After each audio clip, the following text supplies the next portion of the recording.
Hello everyone, welcome back to the channel. Today we're diving into a topic that has sparked strong reactions across Europe, created waves in political circles, and left many people wondering what comes next. The phrase on everyone's lips is the new Nordic push, a strategic shift that has not only surprised many, but has also unsettled key voices inside the European Union. In this video, we're going to break everything down in a simple, clear, and direct way. No confusing terminology, no unnecessary drama, just an honest and structured explanation of what this new Nordic move means, why it happened, why it's upsetting the EU, and what the consequences could be for Europe's future. The new Nordic direction didn't appear overnight. It has been building quietly for years, shaped by political tensions, economic pressures, technological competition, and changing global alliances. But what caught many people off guard is the speed and confidence with which this new push was launched. Nordic countries, primarily Denmark, Sweden, Finland, and in some ways Norway, have started positioning themselves in a way that challenges traditional EU expectations. The EU has always seen the Nordic region as calm, cooperative, and predictable. But this time, their move is bold, assertive, and in certain areas more independent than Brussels would like. One of the main reasons the EU is upset is that this new Nordic policy shift wasn't coordinated with them. Usually, when a member country makes a major strategic change, the EU expects early communication and alignment with Brussels. But instead, this Nordic push emerged almost like a surprise announcement, leaving key EU leaders feeling bypassed. For them, it's not just about the policy itself, it's about the message it sends, and the message is clear. The Nordic region is ready to take a more self-directed path. Another reason the EU is uncomfortable is because this new push affects sectors that are sensitive for European unity. These sectors include energy, security, migration, technology, and trade. Nordic countries have recently faced increasing pressure on their borders, higher defense responsibilities due to rising tensions in the north, and huge demands for green energy and digital transformation. Instead of waiting for the EU's slow decision-making processes, they've chosen to act fast. That speed is admirable from one perspective, but from the EU point of view, it interrupts collective strategy. Energy independence is one of the biggest parts of this story. The Nordic countries have some of the most advanced energy systems in Europe. They are leaders in wind power, hydropower, clean heating, and environmental innovation. Recently, new plans and deals were introduced by Nordic governments that shift energy supply chains and strategic partnerships in ways that the EU didn't anticipate. The EU fears this could weaken its own centralized energy strategy. When one region goes too far ahead or too far apart, it disrupts the wider market. Brussels always prefers unified action, and the Nordic approach is breaking that rhythm. Security cooperation is another area of tension. With Finland and Sweden joining NATO and pushing strongly for a northern security shield, the EU expected more coordination. But instead, the Nordic countries have been building strong independent defense links with each other and with external global partners. This frustrates EU leadership for a simple reason. Brussels wants to maintain influence in security decisions. A more united Nordic bloc makes Europe's political balance shift, and that's exactly what we are seeing. Migration policy is one of the most sensitive subjects in Europe, and it plays a key role in this new Nordic push. Over the last decade, the Nordic region has tightened its migration rules dramatically.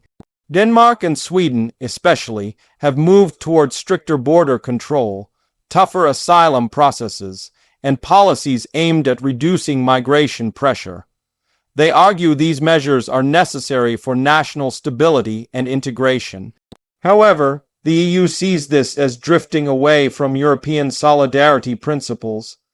When the Nordics take a harder stance, other European countries feel pressured to follow the same path, and Brussels wants to avoid that domino effect. Technology and digital policy add another layer to the situation. Nordic countries are leading Europe in tech innovation, data security, AI development, and digital governance. Instead of waiting for slow EU frameworks, they've been setting their own rules and standards. This frustrates EU policymakers because they want consistent digital regulations across all member states. When the Nordics set their own pace, it forces the EU to adjust, something they don't enjoy doing under pressure. Economically, the new Nordic push is signaling a desire for more regional control. The EU economic system is highly interconnected, but the Nordic countries are increasingly making decisions that prioritize their own stability over EU-wide coordination. They argue that economic resilience requires flexibility. The EU argues that unity requires alignment. These two ideas are on a collision course, and that's exactly where the current tension comes from. But let's also consider why the Nordic countries are doing all this. Their recent decisions didn't come out of nowhere. They've been dealing with rising inflation, energy stress, increased regional security threats, higher costs of living, and a growing demand for better digital infrastructure. Instead of waiting for the EU's slow progress solutions, they've simply decided to act. From their point of view, the EU moves too slowly for today's world. They feel that fast, strategic, and independent steps are necessary. This shift reveals something deeper. Europe is entering a new era where regions want more control over their own paths. The EU has always tried to keep everyone moving in the same direction, but today's global challenges are pushing different regions to choose different speeds. The Nordic push is an example of a region choosing a faster, more independent speed. Other regions in Europe might follow the same pattern, and that possibility worries Brussels even more.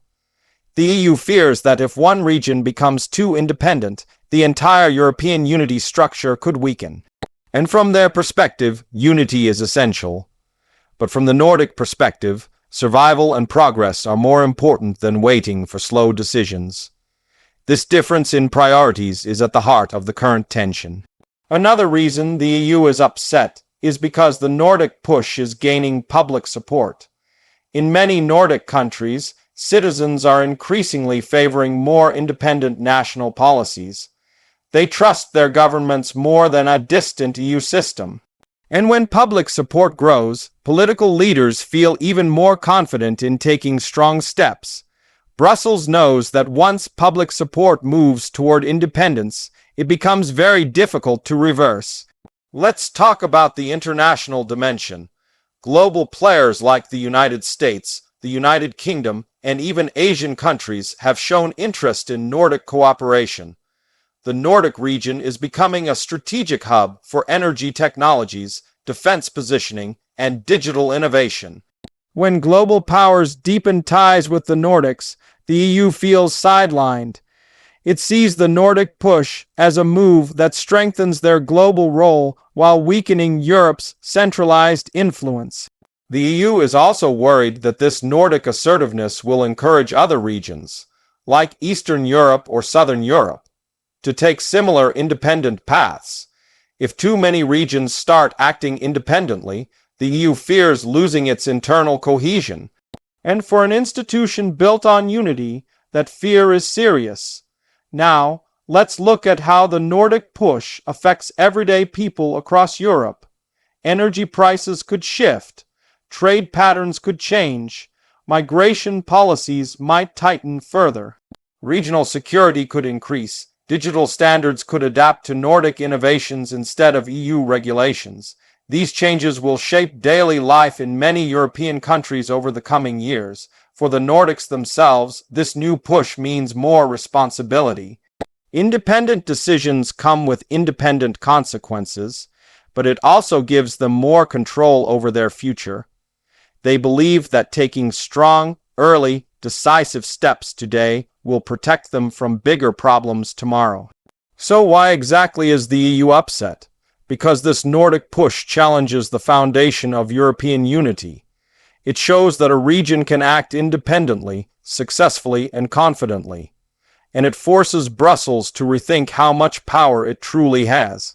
The EU prefers centralized decision, making, but the world is becoming too fast and too unpredictable for slow systems. That tension is now visible. If this Nordic push continues in the same direction, Europe might see a new balance of power where regions take stronger roles, and the EU becomes more of a coordinating body rather than a controlling authority. Some see this as positive. Others see it as dangerous, but one thing is clear: Europe is changing. This topic is far from over, and in the coming months, we're likely to see more reactions from Brussels, more statements from Nordic leaders, and more debates about the future of Europe. The Nordic region has made its move, and the EU has no choice but to respond. Whether this leads to conflict or cooperation remains to be seen, but the impact of this shift will shape Europe for years to come. If you found this explanation helpful, stay tuned because more updates and deeper breakdowns are coming soon. Thanks for watching, and I'll see you in the next video.